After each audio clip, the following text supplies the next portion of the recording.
Hello दोस्तों, स्वागत है आप सभी का एक बार फिर से मेरे YouTube चैनल दीपक मैथ्स क्लासेस में। आज की क्लास में हम 9th क्लास के थर्ड चैप्टर बहुपद के बारे में पढ़ेंगे, जिसमें हम बहुपद के मूल कैसे ज्ञात करते हैं ये देखेंगे। साथ में शेषफल में क्या होती है और कैसे सॉल्व करते हैं ये भी देखेंगे। तो आइए शुरू करते हैं। चलिए स्टार्ट करते हैं पहले टॉपिक के साथ, जो है बहुपद के मूल ज्ञात करना। मतलब इसमें हम देखेंगे कि किसी भी बहुपद के मूल कैसे ज्ञात किए जाते हैं। सबसे पहले बात आती है मूल की। तो मूल क्या होते हैं? किसी भी समीकरण में जो चर दे रखा है उसका जो मान होगा वो कहलाएगा मूल। ठीक है। और मूलों की संख्या डिपेंड करेगी चर की समीकरण की घात पे, कि किसी भी समीकरण में जितनी अधिक से अधिक घात होगी उसके उतने ही मूल निकलेंगे। अगर एक घात है तो एक मूल, दो घात है तो दो मूल। तो आइए देख लेते हैं मूल कैसे ज्ञात करते हैं। एग्जाम्पल है अपने पास x+2, 4x-8 और 4x²-16x-9। जब भी किसी समीकरण के मूल ज्ञात करने हो तो सबसे पहले उस समीकरण को आप रखोगे 0 के बराबर। मतलब अगर x+2 में मूल ज्ञात करने हैं तो x+2 को रखना है आपको 0 के बराबर। ठीक है। 0 के बराबर रखने के बाद चर के अलावा जितने भी पद हैं उन सबको भेजना है दूसरी तरफ, यानी राइट हैंड साइड में। तो यहाँ से चर के अलावा ये +2 है, ये जाएगा उधर। तो जब +2 को उधर भेजेंगे तो वो बन जाएगा -2। पक्षांतर में साइन चेंज होते हैं, प्लस है तो माइनस में चला जाएगा। तो x का मान आ गया -2। ये जो है वो मूल है, यानी इसका मूल आ गया -2। ठीक है। दूसरा एग्जांपल देख लेते हैं, 4x-8। इसमें भी मूल का मान ज्ञात करना है। तो सबसे पहले इस समीकरण को रखेंगे 0 के बराबर। ठीक है। उसके बाद में x के अलावा जितने भी पद हैं सबको भेजेंगे उधर। अब पक्षांतर में ध्यान रखना है कि पहले वो पद जाता है जिसमें चर नहीं है। मतलब चर वाला पद लास्ट में जाएगा और बिना चर वाला पद सबसे पहले जाएगा। तो -8 पहले उधर जाएगा, तो 4x = -8 उधर जाके बन जाएगा +1। अब इसके बाद में यहाँ पे एक पद बचा है जिसमें चर है, और चर के साथ में 4 गुणांक में है। ये गुणांक चला जाएगा उधर, और जब गुणे की संख्या उधर जाती है तब जाती है भाग में। ठीक है। तो x = 4 का भाग 8 में देंगे तो आ जाएगा 2, यानी इस समीकरण का मूल हो गया 2। तीसरा समीकरण है 4x² -16x-9। ये एक द्विघात समीकरण है, और द्विघात समीकरण सॉल्व करने की गुणनखंड विधि हम पढ़ चुके हैं। ठीक है। तो इसे करेंगे गुणनखंड विधि से सॉल्व।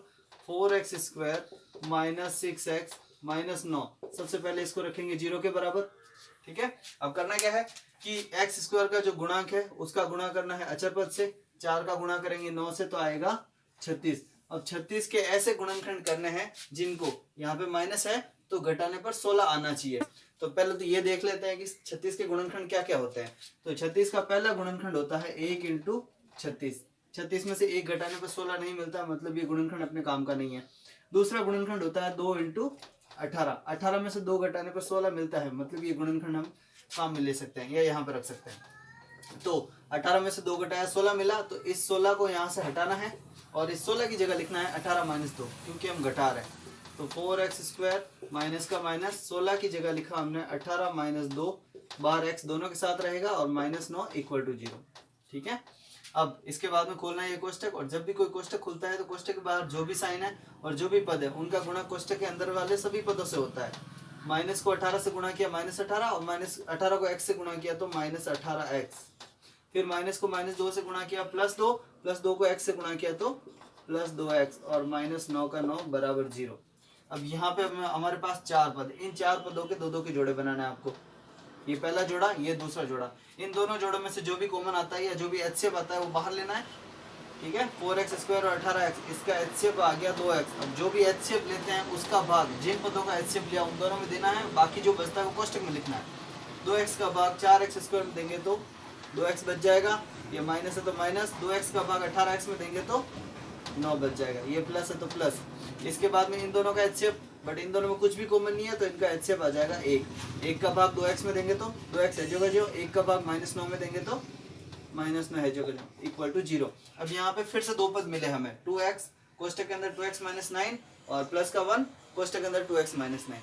इन दोनों पदों में से ये कोष्टक कॉमन आ रहा है तो इसको ले लेंगे बाहर, और पीछे जो भी बचता है वो कोष्टक में। यहाँ से जब 2x - 9 बाहर आ गया तो पीछे बचा 2x, और यहाँ से 2x - 9 बाहर आ गया तो पीछे बचा +1 = 0।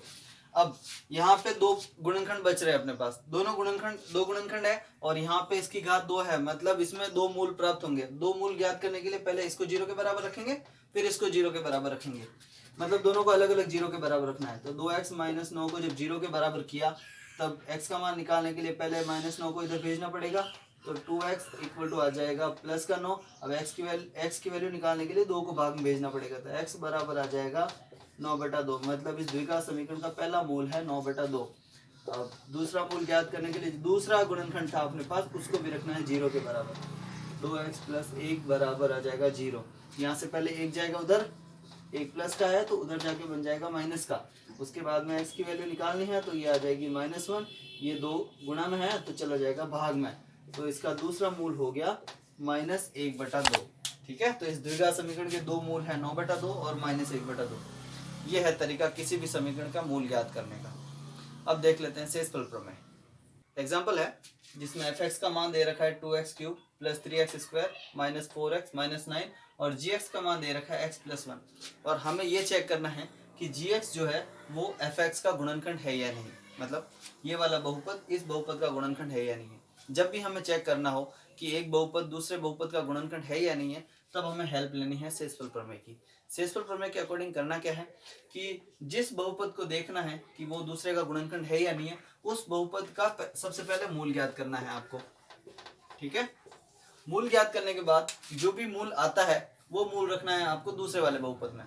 दूसरे वाले बहुपद में रखने के बाद सॉल्व करना है। अगर सॉल्व करने के बाद दूसरे बहुपद का शेषफल या आंसर 0 आ जाता है तो वो उसका गुणनखंड होगा। अगर 0 नहीं आता है तो उसका वो उसका गुणनखंड नहीं होगा। ठीक है, तो आइए करके देखते हैं। सबसे पहले जो gx दे रखा है उसमें से मूल ज्ञात करेंगे कि gx का मूल कितना आता है, तो रखेंगे 0 के बराबर। x + 1 = 0 के बराबर रखा, यहाँ से +1 चला गया उधर तो बचा x = -1, यानी ये है इस गुणनखंड का मूल। ठीक है, अब ये मूल रखना है आपको f(x) में। f(x) है अपने पास f(x) = 2x³ + 3x² - 4x - 9। इसमें x = रखना है आपको -1। तो f जब -1 रखा तब 2x की जगह -1 का होल क्यूब प्लस 3x की जगह -1 का होल स्क्वायर माइनस 4x की जगह -1 और -9। ठीक है, अब सबसे पहले जो भी ये -1 की घात दे रखी है इसको सॉल्व करेंगे। 2 का 2 -1 का जब होल क्यूब करेंगे तो -1 × -1 × -1 तो मिलेगा हमें -1। ठीक है, प्लस 3 का 3 -1 का स्क्वायर करेंगे तो -1 × -1 मिलेगा प्लस का 1। ठीक है, इन दोनों को गुणा करेंगे, -4 को -1 से गुणा किया तो आ गया प्लस का 4 और पीछे -9 का -9। इसको सॉल्व करेंगे, 2 को -1 से गुणा किया तो -2, प्लस 3 को +1 से गुणा किया तो +3, प्लस 4 का 4 और -9 का 9। ठीक है, यहाँ पे ये माइनस का आपस में जुड़ जाएंगे तो हो जाएंगे -11, ये प्लस का आपस में जुड़ जाएंगे तो ये हो गया 7। -11 + 7 पीछे बचते हैं प्लस के 4। ठीक है, मतलब जब हमने f(x) में x = -1 रखा तो पीछे रिमाइंडर या फिर शेषफल आया -4। इसका मतलब gx जो है वो f(x) का गुणनखंड नहीं है। ठीक है, अगर यहाँ पे 0 आ जाता तो gx f(x) का गुणनखंड होता। आइए एक और एग्जांपल देख लेते हैं। दूसरा एग्जांपल है जिसमें f(x) का मान दे रखा है 2x³ + 2x² - 10x - 12 और gx का मान दे रखा है x + 2। हमें चेक करना है कि gx जो है वो f(x) का गुणनखंड है या नहीं है। ठीक है, तो सबसे पहले क्या करना है कि जो gx दे रखा है उससे आपको मूल ज्ञात करना है। तो मूल ज्ञात करने के लिए gx का जो भी मान था उसको रखा 0 के बराबर, सॉल्व किया तो x = आ गया -2। मतलब gx में जो x + 2 है इसका मूल आ गया x - 2। ये -2 का जो मान है वो रखना है आपको f(x) में। ठीक है, और f(x) में रखने के बाद अगर f(x) का मान या f(x) का शेषफल 0 आता है तो ये इसका एक गुणनखंड होगा।